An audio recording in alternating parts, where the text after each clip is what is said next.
Welcome, welcome, welcome, everyone. You are in the right place. We're just going to give everyone a few minutes to file into the virtual meeting room. And again, on behalf of the Citizen CPR Foundation and our guest, thank you very much for taking time out of your busy day to join us this afternoon. See some familiar names. It's always nice to see familiar names. I can say that I've actually done some social activities today.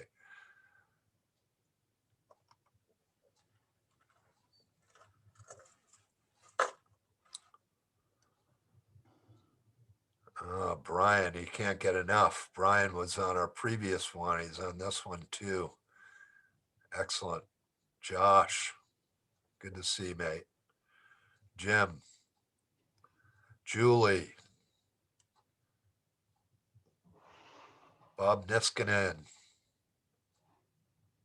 good friends. Outstanding. We'll give it another minute and we'll be underway.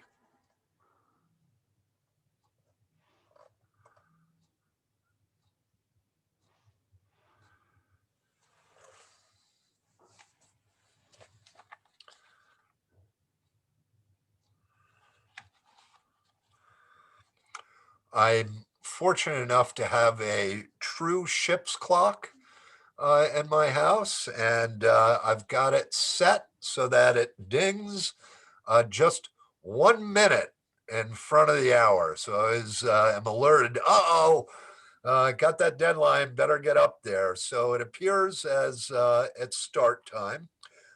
So we'll be getting underway here. So my name is David Hiltz, and I am the director for the Citizen CPR Foundation's Heart Safe Community Program. Welcome to our April Champions webinar.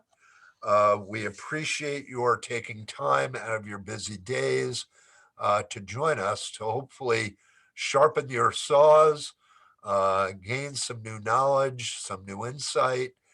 And we are extremely privileged to have our very special guest on today, and I will get to his introduction in just a few moments. Just as a reminder, I'd like to draw your attention to the three core values which form the basis for our efforts at the Citizen CPR Foundation. And that is that we know that the combination of immediate bystander CPR and rapid defibrillation, often accomplished with an AED, saves lives. We also recognize that collaboration among citizens, professionals, communities, and organizations is essential to survival from sudden cardiac arrest, and that actions based on best practices in science, education, and implementation will improve outcomes. Additionally, it would be appropriate for me to recognize the outstanding support from our platinum and gold level sponsors. Without their generous support, this webinar and our other life-saving activities at the Citizen CPR Foundation would not be possible. So I extend my heartfelt thanks to each of these organizations for their support. Let's see. We usually pause here for a moment to see if anyone has any announcements. Now, not a single entity to date has brought up an announcement like we're having a conference or, hey, I'm having a big party at my house next week. Are there any announcements from the attendees that you'd like for us to mention?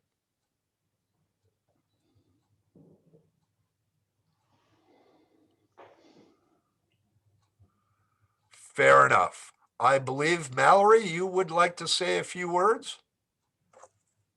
Yes, absolutely. So, first and foremost, we just want to draw your attention to the fact that Summit 2021 is taking place in San Diego this year, December 7th through the 10th.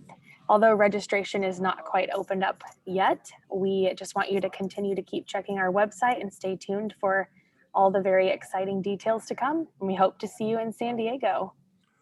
I would add sunny San Diego, a post-pandemic San Diego, with lots of friends who I will lay my eyes on close without any masks on.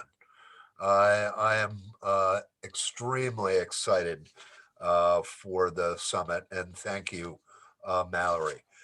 Quick note, upcoming webinars. So, hey, oh my gosh, United States National CBR and AED Awareness Week right around the corner. June, first week of June.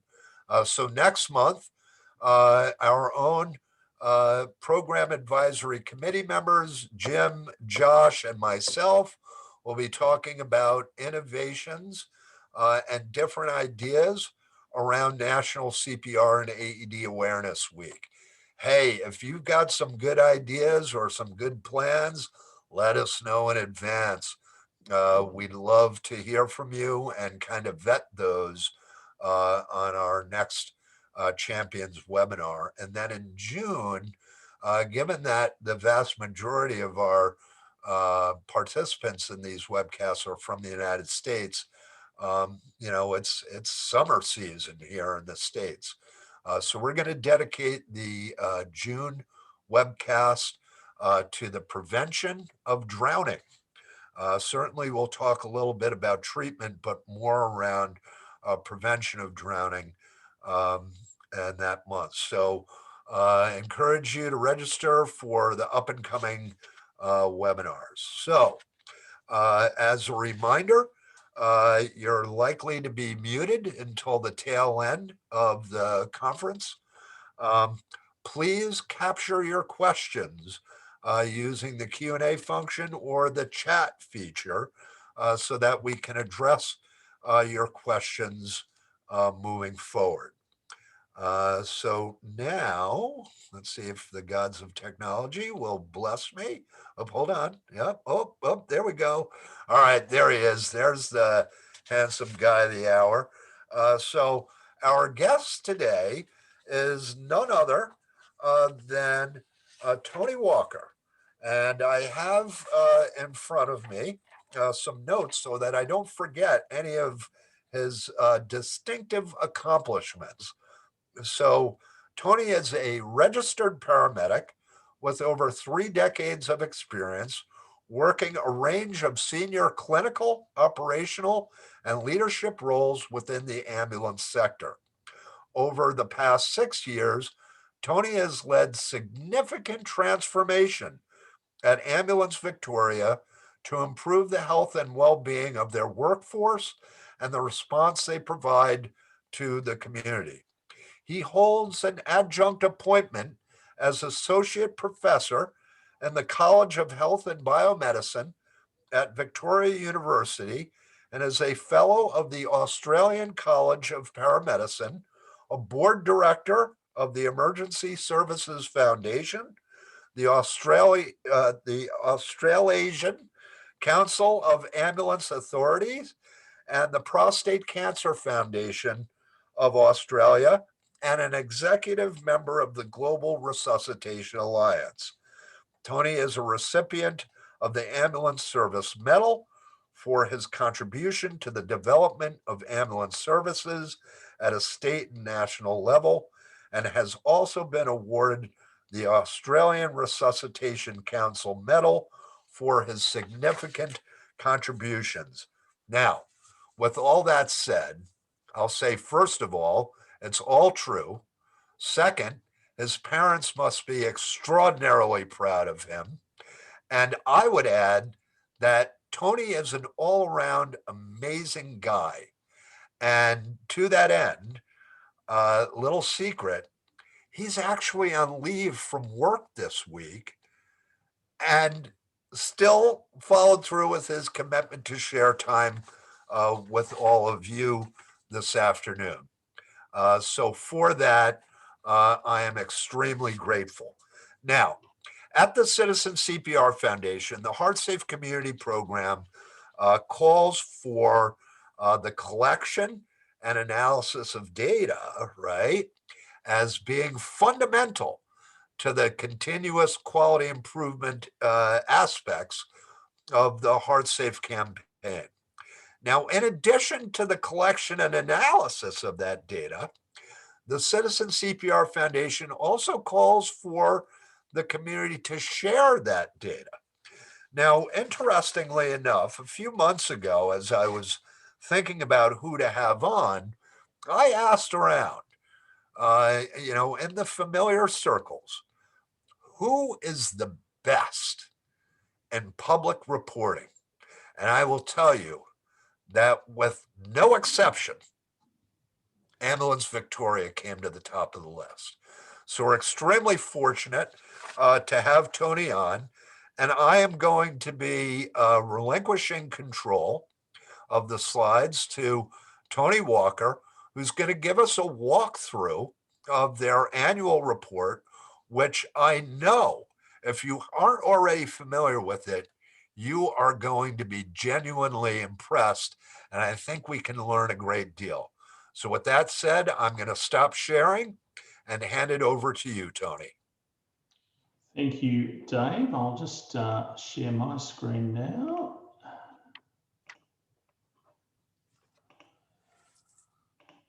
There we go. It should be on in your backgrounds now. So good morning, everybody. And firstly, thank you for the opportunity. Well, it's good morning over here. Thank you for the opportunity to talk to you this morning. It's about just after 6 o'clock in the morning here down under in Australia.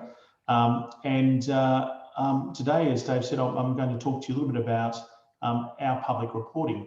Now, as I kick off today, one of the great things about being a chief executive is you get to stand on the shoulders of the giants of the people that work for you. I want to start off today by acknowledging our amazing research team that do this hard work.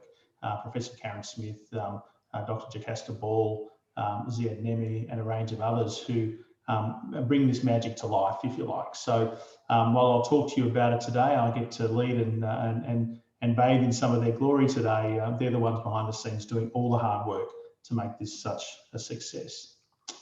Just quickly, a bit about where I'm from, Victoria. It's one of the smallest states in Australia. Right down the bottom there, you can see in red.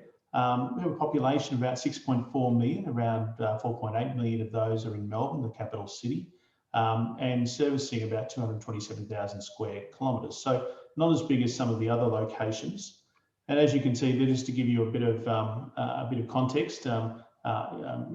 Superimposing Victoria onto the United States, you can get a sense of the landmass size that we're serving. Unlike a lot of the American services, we're a single state or provincial service and delivers services across the whole of the state of Victoria. We're a state government agency, workforce of around 5,500. Response locations across the state, both paramedics, intensive care paramedics, and first responder response as part of our models of care. A single 000 emergency call number coming in, dealing with more than 1 million incidents a year. A strong community and co-responder program. I'll talk a little bit about that today. Operating 5 helicopters, 4 aircraft retrieval services, and a really strong focus on integrated systems of care. And importantly, as many of you and your colleagues are facing, as we manage increasing demand, nearly 30% of our calls are now managed by a secondary triage area. And about 20% of those don't get an emergency ambulance now as we try and manage this increasing demand, so we're more available for the cardiac arrest and time critical cases in the community. So a little bit about our cardiac arrest system of care, and you'll hear bits of this morning as I'm talking. We operate a cardiac arrest registry, and that registry has been in operation now for nearly 20 years, one of the largest in the world. Karen will probably tell me he is the largest in the world. Around 100,000 cases, So we know everything there is to know about cardiac arrest, and I'll talk to you quite a bit about that this morning or this afternoon for all of you. A strong public access defibrillation program spread across the community. Strong simplification of messaging around call push shock to encourage community-based CPR. Transporting to PCI capable hospitals. Again, I'll talk a bit about that as part of today's sessions as well. Very strong focus on telecommunicator, telephone CPR, and Julie's online, so she'll be very pleased to hear that. Strong co-responder programs. We partner with our fire services to provide a co-responder program for cardiac arrest, the only one operating in Australia at the moment, and a very strong translational research program. So the whole principle of this, and driven by our registry and the data, as I'll talk about today, helps us continually work to improve cardiac arrest outcomes in our community. Now, this won't be a surprise to, I think, most of you online, but fundamentally monitoring the treatment of out-of-hospital cardiac arrest is considered and recommended by the American Heart Association and many others as a sentinel measure of the quality of the services we provide in our communities. It's a measure of, it's one of the few outcome measures that we can measure. So we intervene and we have a positive or not so successful outcome. And importantly, there's quite a lot of good emerging evidence to suggest that organisations that monitor their cardiac arrest outcomes and focus on integrated systems of care for cardiac arrest are seen to also have those things apply to broader improvement activities across their organisation. So while often it's only 1% of our workload, and people often go, well, why are we putting so much effort into that? We know that the lessons we get from this work actually apply to all the work we do in delivering ambulance services across the community. As Dave mentioned at the beginning, I'm an executive member of the Global Resuscitation Alliance, and the 10 steps or 10 programs that the GRA and Resuscitation Academy strongly push, basically built on the wonderful work out of Seattle, will tell us that when you've got these 10 things operating well in your community, you'll see the best and optimised survival from cardiac arrest.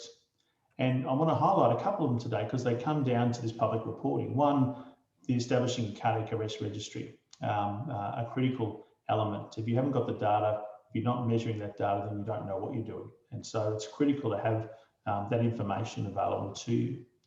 Importantly, program 9, step 9, working towards accountability.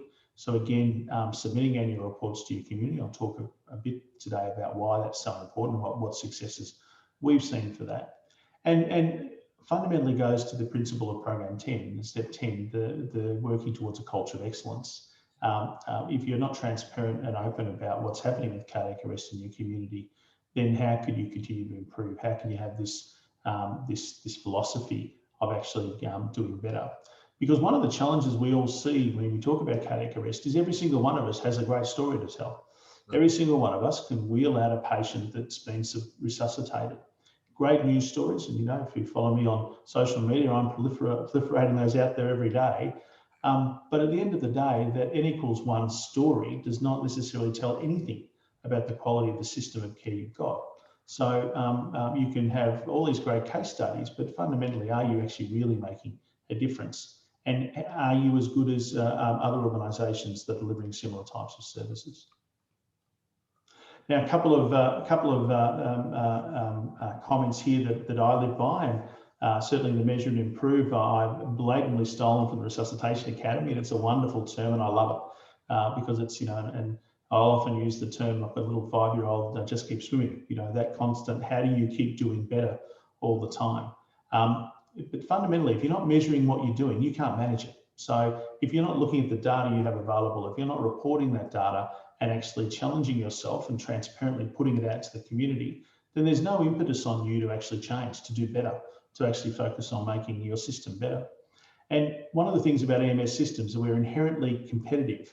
So there's nothing better than actually, you know, looking to see what your colleagues are doing in other places to say, well, if they can achieve that, why can't I? And often people look at the size of our organisation and say, well, you know, we haven't got the resources you've got, we can't do those things. And so talk about today, you can start very simply and as we did many couple of decades ago, and build on it over time. But fundamentally, if you don't measure it, you can't manage it. And this constant mantra of measure and improve. How are we going? What can we do better? And never, ever being satisfied with what you've got. We can talk about cardiac arrest survival rates and some of the great survival rates we'll often see.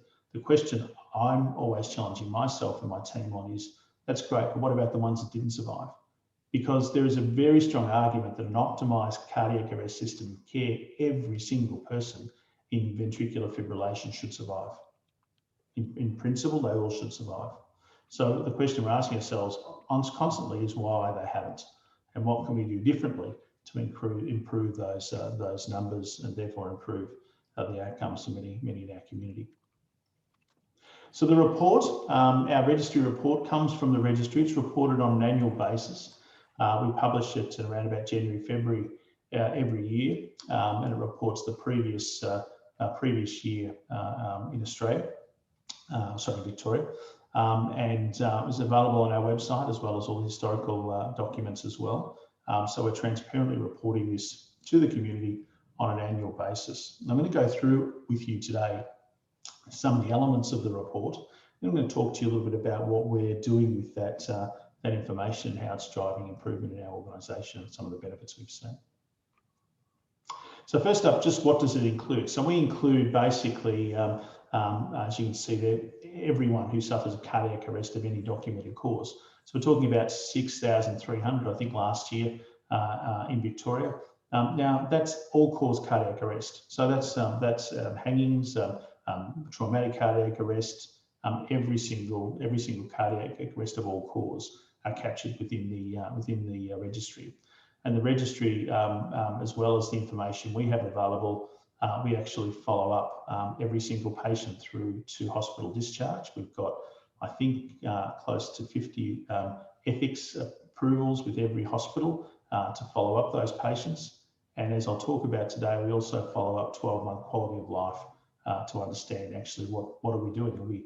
Are we sending people back to the community well, or are we not? And so we measure that as well. Looking at across the state of Victoria, I showed you that on the map before, and if we're responding into other New South Wales or South Australia, the bordering states, if we're providing primary care, then we'll also include that information. You can see there, essentially anyone who's pulseless on arrival of EMS or becomes pulseless, then they are captured within the registry. And you can see they're the ones we don't include. So those that suffer cardiac arrest in hospital, those that might be briefly pulseless but don't receive any CPR or defibrillation by EMS, and where bystanders suspected a cardiac arrest, but when we get there, they clearly weren't. There was no defibrillation and no suggestion that it actually was. For example, it might be drug overdose or something else that they've rightly commenced CPR on the basis that they had an unresponsive patient. So we capture an amazing amount of information, and we know everything there is to know about cardiac arrest. And as you can see there, if we look at some of the incidents of it, we can see the cardiac arrest over time, particularly in adults, has been increasing. So the crude incidence of cardiac arrest across our state is increasing over the last decade or so. So it's not, despite changes in public health and other things, cardiac arrest is still increasing in our community, relatively stable, but it's been going up. You can see there we can understand what the precipitating event is, and primarily it's a cardiac cause. But you give great information to help understand that whilst it's primarily cardiac cause in the people of my vintage, as you go into younger age groups, you can see there that you've got people that, for example, some of the reds are the cardiac cause, but you can see there we've got also hangings, trauma, drownings, etc. So we've got more information available to us to understand. This goes to fundamentally not just about treating cardiac arrest, but particularly in the younger age groups, what we can do to prevent it. So this information is available to researchers to help them look at improvement activities to actually prevent cardiac arrest occurring as well. We know the location of every cardiac arrest, so where it occurs, nearly the majority, 76%, occur in the home. And that's fundamental, that's really quite important because last year, which for us during the peak of our pandemic response last year, where we locked down our community, we saw a 50% reduction in cardiac arrest survival as a result of the system of care being disrupted, both by time to respond due to having to put on personal protective equipment, but importantly, people were arresting at home, not in the public. And so we know that when you arrest in the public, you do better. And I'll talk about how we're managing some of that through some negative responses as well. But again, this helps us understand where we need to be putting our materials. In fact, we recently donated about 100 defibrillators to the community that we retired. And our research team were able to tell us these are the communities and locations that these defibrillators need to be in based on historical cardiac arrests over the last 20 years. So the data drives all sorts of interesting improvements that we've got. This is again showing you the proportion of cases that receive bystander CPR and discharged alive across arrest locations. So understandably, if you arrest in a medical facility, you're probably going to do the best because you've got trained medical bystanders there to perform CPR. But interesting, public places right up there as well. So we're seeing 29% discharge from public places and compared to 7% in private residences. So again, you can see when we look at this data and report this data, the question we'd ask ourselves is why? Well, we understand why in aged care, but why in private residences? And it's often because people are not comfortable doing CPR or don't know what to do. And so that then drives the work we're doing around improving telecommunicator CPR, and as I'll talk a bit about today, using first responder apps to respond people into people's homes to be able to start CPR while we're on our way. So that gives us a sense of the picture of what's happening in cardiac arrest, where it's happening and to whom it's happening. The registry and the report also allows us to look at our system performance. So how are we actually going? Because fundamentally, are we really getting into the patients we need to and making a difference? As you can see here, this is really important to us as a statewide service. So I'm not reporting just our major city cardiac arrest outcomes. I'm reporting cardiac arrest outcomes for the whole of the state of Victoria, rural and metropolitan areas, the 227,000 square kilometres. And as you can see here, we can see that we're getting to the majority of those patients in less than 10 minutes. And that's driven by not just us getting there, but recognising that we need to partner to do that. So working with our fire service colleagues who can provide first responder defibrillation programs, community-based programs, community responder programs to maximise response across the state.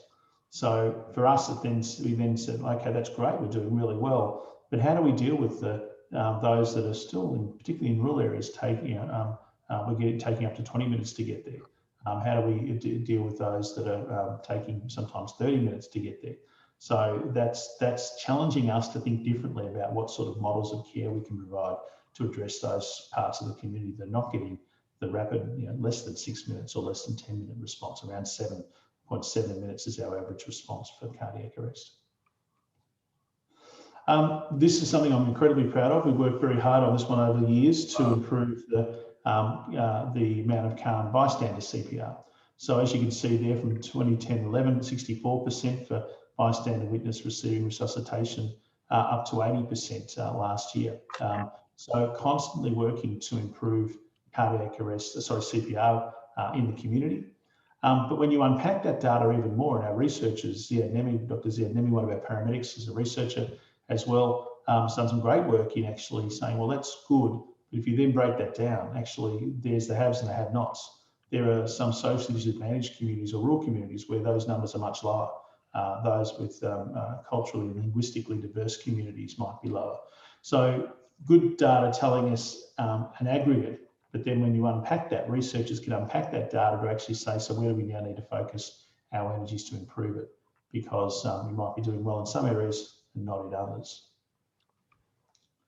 And importantly, what are the outcomes? Because at the end of the day, it's why we're doing it. We're investing millions of dollars every year in improving cardiac arrest.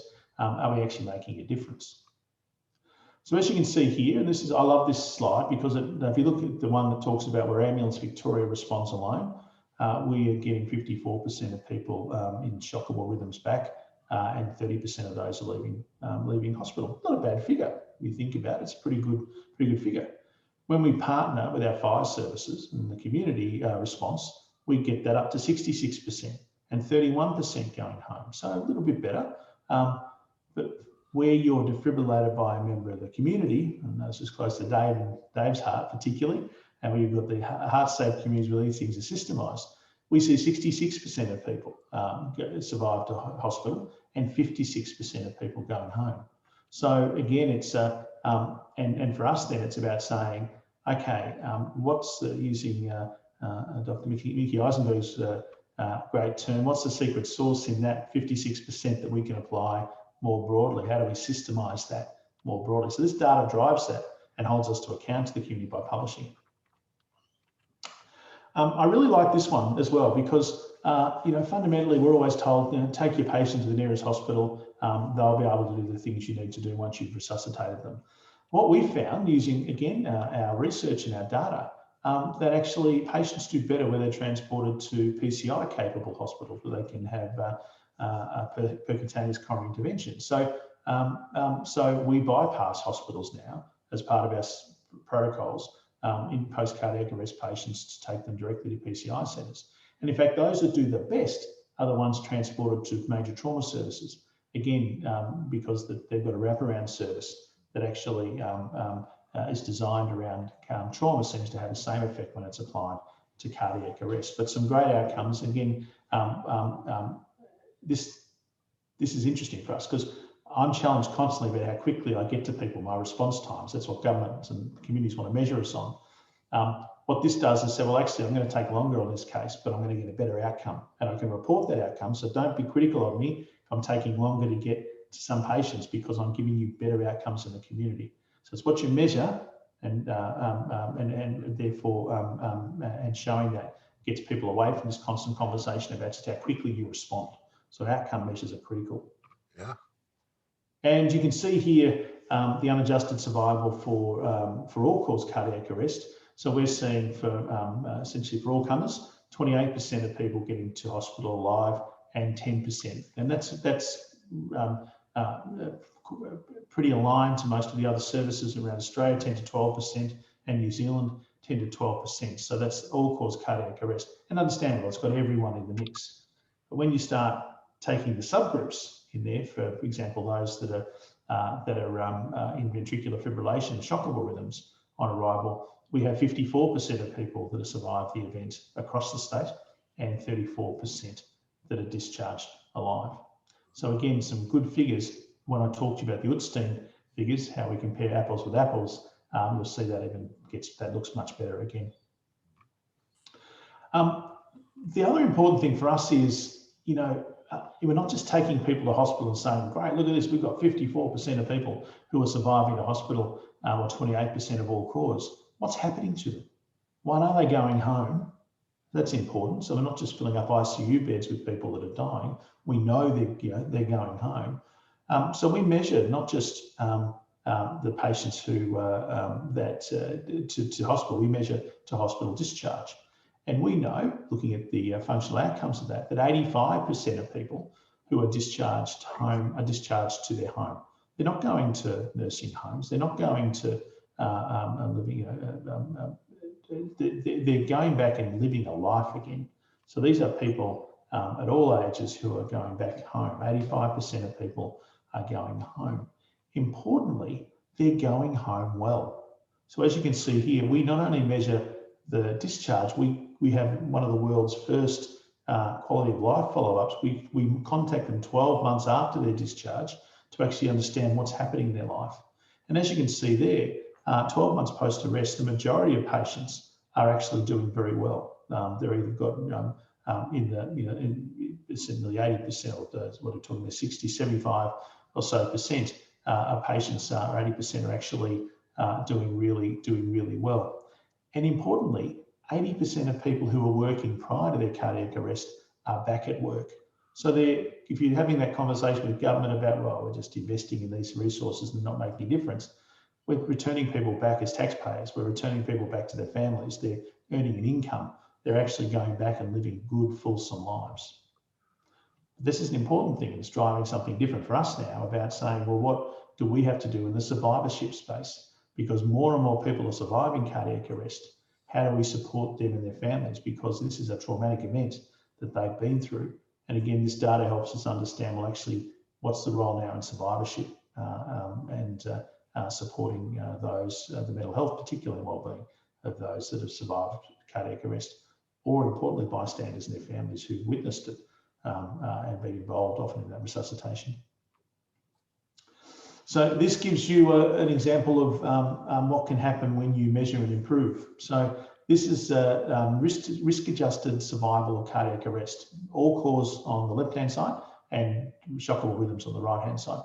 So what you can see there, looking at this this slide, is that since 2004-5, we have more than doubled survival of all-cause cardiac arrest in Victoria. And if you're in a shockable rhythm, other than COVID last year, which has knocked us, and I'm sure many of you around as far as your survival rates go, and you can start seeing that in the 2019-20, and I think it'll be higher for next year, or the next reporting period. But as you can see there, overall, we've almost tripled the survival of patients who are in shockable rhythms over time. So again, this constant focus on cardiac arrest and reporting and testing yourself and seeing what you can do to make a difference is making a difference in our state. So when you're talking to funders about, well, you know, why are we investing all this money? I can show you we're actually improving the survival of people. It's not just our view. It's driven by data. It's real. So if you invest more, you get more, and so it's a good conversation to be able to have. And as I said earlier, we're a competitive lot in EMS, and so this is our league table. You know, particularly those of us that do well in cardiac arrest outcomes, we can't wait for each other's reports to come out to see how we're going, and go straight to the Utstein page to tell us actually are we doing okay. And as you can see there, we're doing pretty good. Last year we had 37% of people in the using the Utstein reporting who survived across the state. In metropolitan Melbourne, 39%, and in inner Melbourne, which is about the same benchmark size as Seattle, it's around 55%. So we're doing very well compared to a lot of other services around the world. And that's gone backwards about 1 or 2% from as a result of COVID. I expect it'll probably go backwards again this year. But we know the system works, so it's just about getting it back and optimising it again, and those numbers will go up. So that constant measuring to say, well, by reporting this, what can we do to improve it, and who's better than us? So, Seattle is clearly the gold standard. We know that. So what can we keep learning from our colleagues in Seattle and blatantly steal all the great ideas that they and others will do around the world? I'm very upfront about that. We will be looking to steal any great ideas to continually improve cardiac arrest outcomes in our community. The other great thing of the registry and our reporting is that it's driving research. So this is just an example of 2 years worth of peer-reviewed publications driven out of our research team and others who have accessed that data under appropriate governance arrangements to be able to look at a number of areas around cardiac arrest. Some areas of drug overdose, cardiac arrest, the role of epinephrine, exercise-related out-of-hospital cardiac arrest. We can take all this data, share it with researchers who have particular interest, and they can then report it. So we have a philosophy of publishing everything we do, so that others can learn from it as well. And it's a constant output. And again, a credit to Professor Smith and her team and the work that they're doing in that space, and Professor Bernard, our medical director as well. Within our reporting, you'll see that not only we have the detailed report you've seen today, but we also work with our communications team to create simple graphics that the community can understand. So this gives you a good example. This is one from last year. You can sit there and have on a page, get a sense of how we're doing, who's suffering a cardiac arrest, where they're occurring, how quickly we're getting to them, what the bystander impact was, how many people, we had 92 people last year defibrillated with a public access defibrillator, and what our outcomes were. We had 397 people who went home to their families. We had, as you see, the 80% of people who were working previously. And survivors were recorded to be as happy as the average Australian population. I'd be pretty happy, I've got to say, if I survived a cardiac arrest, so I can understand that. And it's informing new and innovative research programs. So again, not just having the sort of the dense reporting that you saw before around the specifics elements, but working with your communications teams to be able to actually get this out there in a way that people can see and understand. So why do it? So it's a lot of work to publish an annual report, but why do it? Well, for one, it raises your organisational profile. You've got an opportunity to be telling a very good story, an improvement story. Now, I know a lot of ambulance services are very, very hesitant to publish this data because of the political environment they work in. Trust me, it will find its way out at some point. Reporting it allows you to actually show your path. The community are very tolerant as long as you've got a path to actually show how you're going to improve it. And it holds you to account. So you can sit there and we can all wheel out, as I said earlier, the great case studies, but these sort of reports hold you to account to be improving every year and to justify why you don't. So it increases your accountability. It embeds this great registry into normal business. So there's constant improvement so that we're not focused on, we're making sure we're focused on things that matter. It's an easy one-stop shop for external requests for information about, particularly around research requests and others. Ensures you've got really strong consistency of messaging in your community. And as I mentioned earlier, it allows you to start having a much richer conversation than just this focus of how quickly you got there. Because as I mentioned earlier, we're operating in a system of care that I take longer at saying transport further distances but get better outcomes. So it's intuitively goes against the load and go philosophy that many of us grew up with. But you've got to have the data to prove that. Otherwise, people will arguably still say, well, don't worry about doing that. Bring them into hospital, I'll sort them out for you. No, we can make a difference. It allows your performance to be tracked over time, so you can again be held to account around that and see what you're doing to improve it. And it does drive improvement, and it allows you to celebrate your successes. So I'll just give you this great example. The Premier of our state will invariably come out every year when I release the report. So I get this report operating. I get up with the Premier to talk about cardiac arrest outcomes with patients. They report the data. This gets a run across all our media, highly profiles our organisation on an annual basis. And equally last year, as a result of COVID, allowed us to have a conversation with the community about, actually, you've got to step up because we can't get there as quickly in this environment. So, and the community were receptive to that because we've got this history of saying, hey, we've been doing this improvement, but we've been knocked around this year. This is what we're doing about it. This is how you can help us. Which comes to the principle of in driving improvement. And one of the things about how do I optimize that sort of public access defibrillation approach, that 56% of survival in cardiac arrest. Well, one of the ways of doing that is using Good SAM, similar to Pulse Point, which I know is widely used in the United States and Canada. We've rolled out Good SAM, and Good SAM as a mobile app means that I can actually I've now got 12,500 Victorians who are responders on Good SAM, who will respond, be alerted if they're within a few hundred metres of a cardiac arrest. It will tell them where the nearest defibrillator is. We've seen from some of the early work we've done that where you have a Good SAM responder, you've got a 41% improved survival. It's also driven other improvement. So it's driven us to implement high performance CPR and measure that.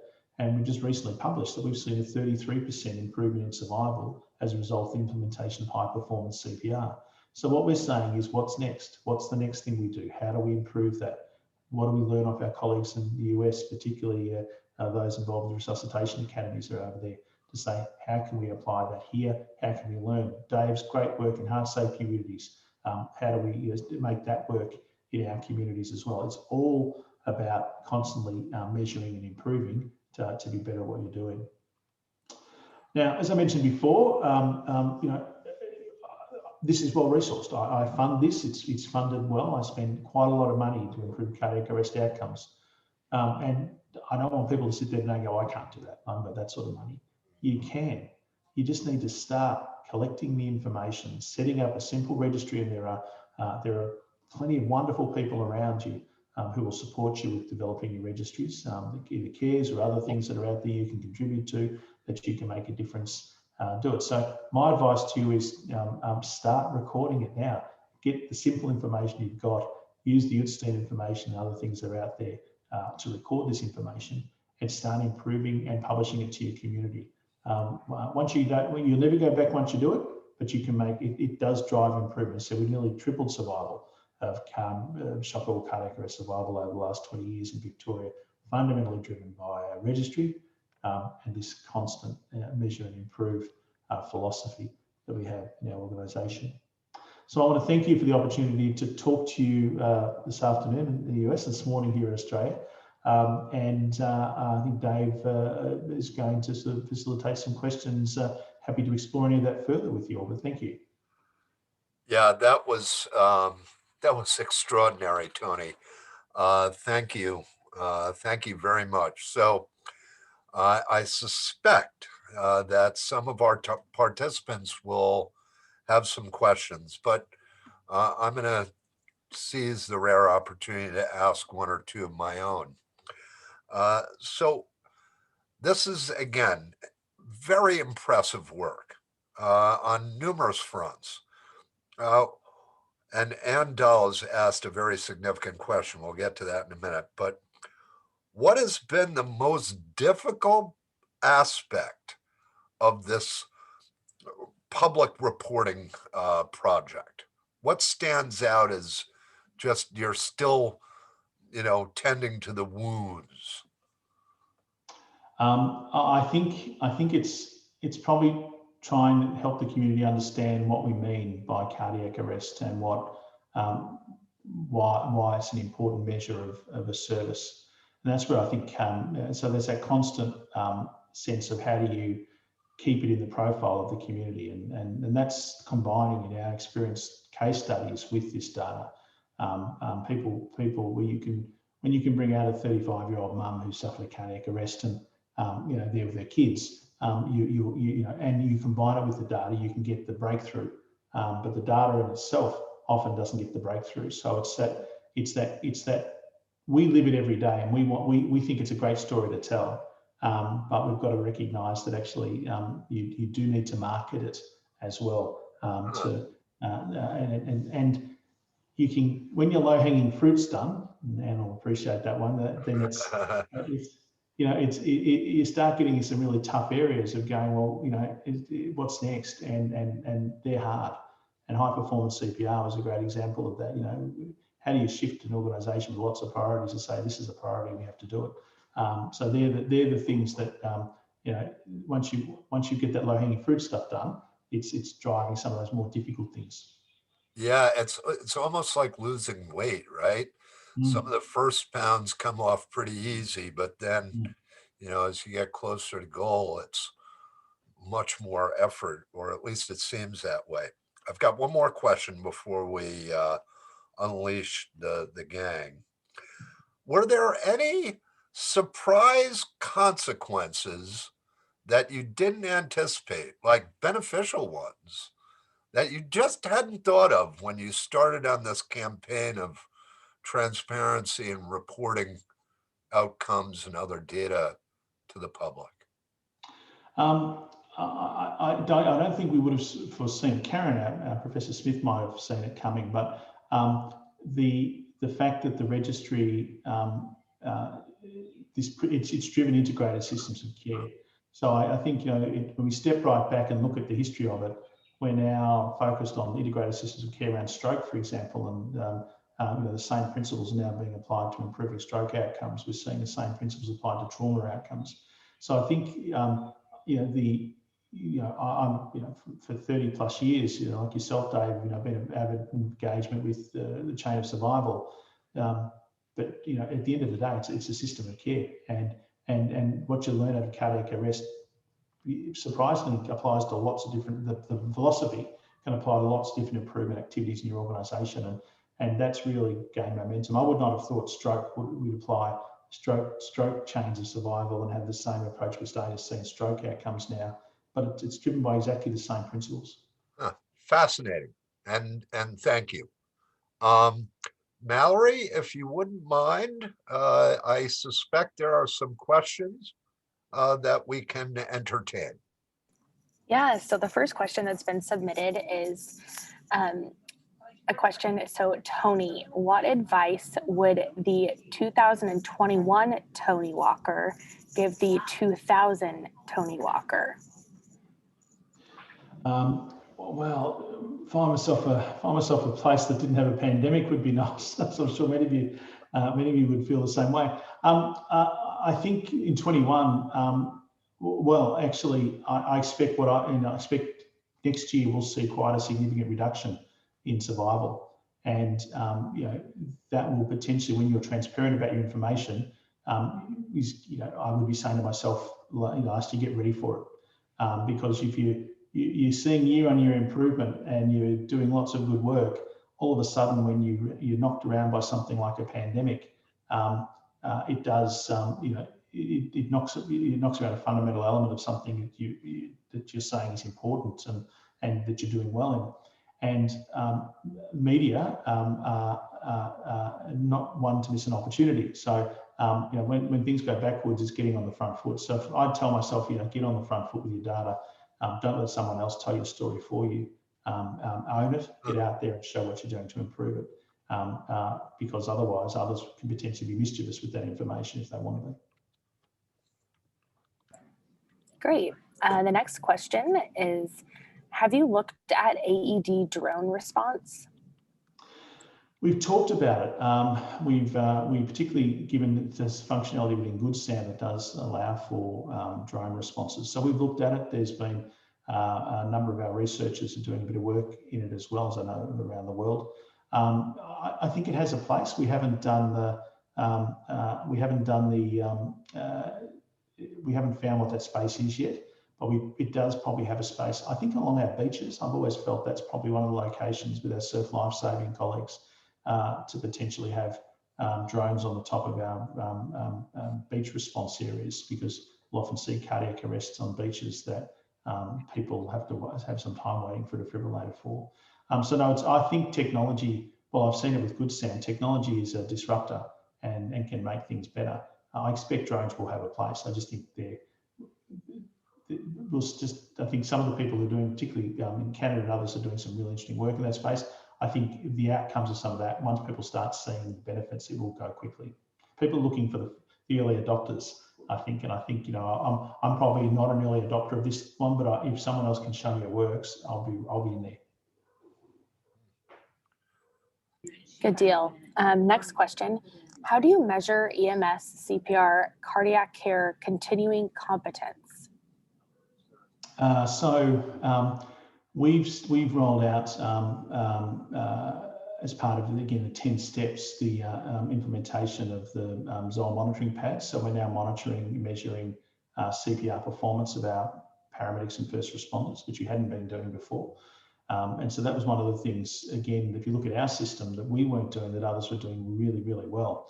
And so that's how we're doing it now. And again, showed us some interesting data because we all think we're fantastic at doing CPR until we actually measure it and realise maybe we're not. I remember, just as a quick aside, last year at one of our events, being challenged by the police commissioner to do CPR, and I thought I was pretty good. He beat me, and I've never lived that down. So I think that again, that comes back to that sense of, oh no, we do this really well. Well, do you really? What's your data tell you? Others have been doing this much better than us, and we're late adopters of this one, but it's making a difference. All right, I think we have time for maybe one more question before we wrap up here. The last one can be a doozy.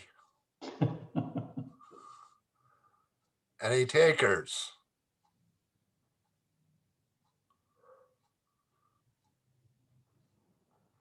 Okay.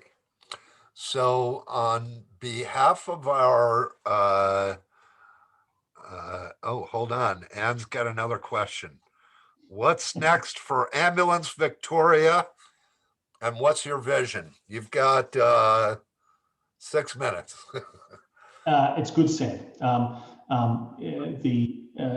Besides high performance CPR that's making a difference, I think the leadership senior leadership is a big one for us. Good Sam rolling that out. I mean, Denmark have got 80 or 90,000 responders. That's what I need. So I've got a way to go.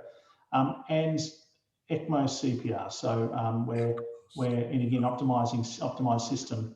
Are we leaving some people at home, in terminating resuscitation of the field for patients that actually we should be doing some different things with? So we're just starting a trial around ECMO response in Melbourne. So I think they're probably the next big things for us. But Good Sam, fundamentally, I can get to every cardiac arrest less than 5 minutes with a community responder, and we'll see some pretty impressive outcomes. Excellent, excellent. I know we've got one more question, but we're gonna defer that for the time being. Tony, on behalf of the Citizen CPR Foundation and myself, thank you so much. A very, very impressive presentation on doubly impressive work, right? Sometimes presentations are great, but like doesn't necessarily reflect the work. Incredible, right? And we are eternally grateful for your generosity and sharing information with all of us this afternoon. I would ask that before everyone signs off, to please, in the chat function, let us know, was this beneficial? Ideas for the future. Gosh, Dave, just don't say anything and everything would be great. Give us your suggestions. Give us your recommendations. Let us know how you're feeling about all this, because these champion webcasts are designed for you. They're not designed for the Citizen CPR Foundation, but for the resuscitation community at large. Let me see if I have anything else to share with you before we sign off. I think that's it, because my next slide says, see you next month. And so with that, on behalf of Tony and myself and the foundation, I say thanks to all of you for the great work that you're doing. As the pandemic end maybe sometime soon approaches, remember to remain positive in mind, test negative, and get vaccinated as soon as possible. This we do for ourselves as well as for all of us. Thanks, and have a great day. Ciao.